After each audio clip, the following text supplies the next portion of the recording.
In this video, we will derive the expression for the energy of electron in Bohr orbit.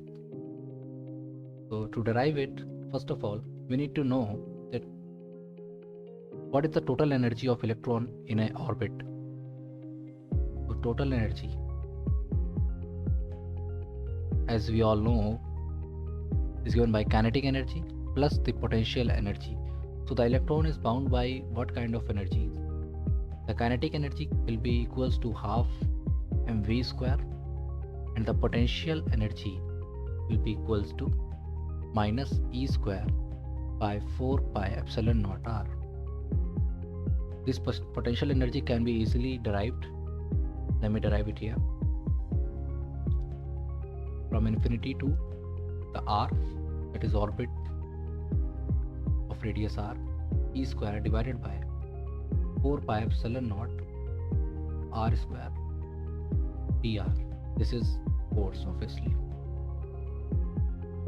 If we integrate this, we will get minus of E square divided by 4 pi epsilon naught r. So from here we can put these values, and hence the total energy becomes E equals to mv squared divided by 2 minus E square divided by 4 pi epsilon naught r.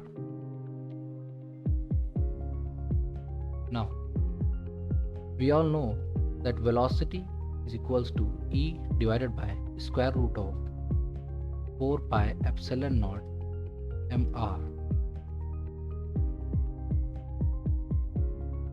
This expression can be easily derived by seeing that there is an electron revolving around this nucleus in a circular orbit. So half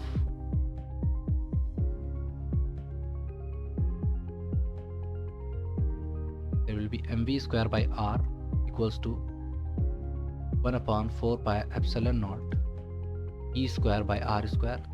R will be cancelled out, and if I arrange this equation and write v equals to E by square root of 4 pi epsilon naught mr, hence it is derived here.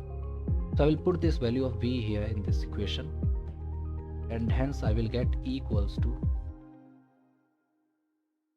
E square divided by 8 pi epsilon naught r minus E square divided by 4 pi epsilon naught r, and this is nothing but half of this expression. So E will be equals to minus E square divided by 8 pi epsilon naught r. This is the formula for the energy.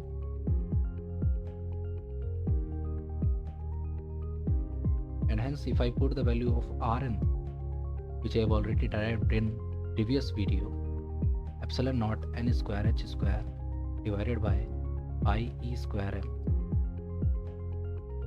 So En will become minus me4, we take Z1, then here will be divided by 8 epsilon naught square n square h square. On putting the values of such constants, we will get energy in nth orbit equals to minus 13.6 divided by n square electron volt. Hence in ground state, E1 will be equals to minus 13.6 electron volt in ground state.